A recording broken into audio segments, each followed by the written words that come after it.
he is a familiar face from shows such as Star Trek Picard, You, Outlander, Downton Abbey, but you can see him next in a romantic comedy. Here's a peek. James Thomas, lovely to meet you. I don't suppose you're any relation to Paul Kennedy, the author? That's my son. And this is his bride-to-be. But of course you already knew that. Well, no, I didn't, actually. You know, the thing is, James is not that kind of photographer. How do you know that? But you're a photographer, right? I am. What would you charge? I really appreciate the offer, but I don't think I'm the man for the job. What do you mean? Well, I don't really photograph people. Whatever your fee is, I will triple it. When did you say the wedding was? That's a look at Irish Wish starring Lindsay Lohan and our next guest, actor Ed Speleers. Welcome to PIX11 Morning News. Great to see you. Great to be here. Thank you for having me in. Of course. So what do you charge? Yeah. An astronomical amount of money. Yeah. So you're appearing opposite, obviously, Lindsay Lohan in this film. Tell us a little bit about your character and your relationship. So I play James Thomas, who is a wildlife photographer, the sort of guy you'd have photos in sort of National Geographic, all that sort of thing. He is a very experienced traveller, doesn't really have, quite a bit of a nomad, doesn't have huge roots. And as a result, he finds himself in Ireland on another voyage of exploration, and he bumps into Lindsay's character, and it's possibly the first person in a long time that maybe is giving him reason for pause. Okay. You know, based on what other characters you've played, it makes me think that you're either a bad guy that turns into a good guy, or a good guy that turns into a bad guy in this. But is it anything like that, or we're going to get what we expect? I think I'm hoping that you might get more of what you'd expect from what you see from James already. I think what was lovely for me was it was such a good removal from playing those slightly more intense roles.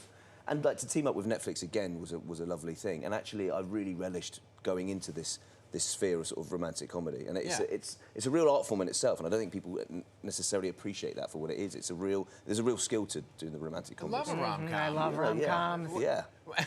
So you hadn't done one before? Not like a straight one, not through and through. No. What do you think now that it's all done? I mean, I had the best time, and like working with Lindsay, who is like the queen of these sorts of films. It was a real treat, and it was a great way to see how other people work in these other spheres. I loved the fact I got to team up with Netflix again, and to have that.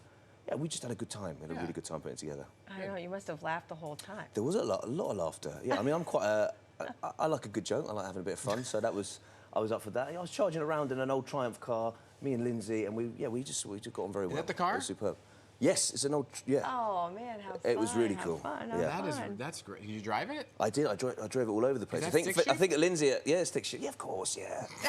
Of course. I think Lindsay at first was a little bit perturbed, but then I think. Well, because you know, stick shift is an art form in itself. It is an art form, especially up like rocky paths like that. Yeah. You know. Yeah, I mean, let's talk about some of the other stuff that you've done. I mean, fans know you as Jack Crusher on Star Trek Picard. We hear that you also have a few theories on a possible spin-off. Is that true? Yes, it's something. Yeah. Well, I feel that there is so much to still tell for that character, and we definitely, Terry Matalas, our showrunner, our wonderful showrunner on Picard season 3, he teed it up for that to happen, and it's definitely something that I feel very passionately about. Like I loved playing that role so much that I don't want it to end. So I would love. I think there is definitely a world where we can continue to see a lot more of Jack Crusher. I would think so. I mean, that world and fandom is insane. It's all about and they drive it as well, Dan. That's the thing. They are so emphatic and effusive towards what you do as an actor within those worlds. Right. And what I love about Star Trek is it's always like pushed the boundaries with diversity, with like absolutely, there's no judgment in the world of Star Trek. It's all about like uniting people, which is, and I think that's a great ethos for anything, really. Yeah. Did you get followed by a lot of Trekkies? Yeah, but they're very, as I say, they're very effusive. Look at that, right on point. Is this it? That is. Sometimes I get it wrong. It's like, I don't know. Well, no, and I think the thumb has to be out as well, right? Yeah, that's, right? Okay, gotcha. Straight in there, no worries. Do my research. Yeah. Well, we loved you and you. Yeah, that was Thank great. you. Another great, I mean, I love playing that part as well. Downton Abbey, everything. Yeah. And you have a new movie coming out for around Easter time. Beyond Irish Wish, you mean? Yeah. Yes, I got another film called Midas Man. Well, it's, I think the title may change. It's all about Brian Epstein, who was sort of the guy who like founded the Beatles, essentially. He was sort of kind of pioneering and groundbreaking in the world of music management. The title may change. It might change, Only yeah. a month away.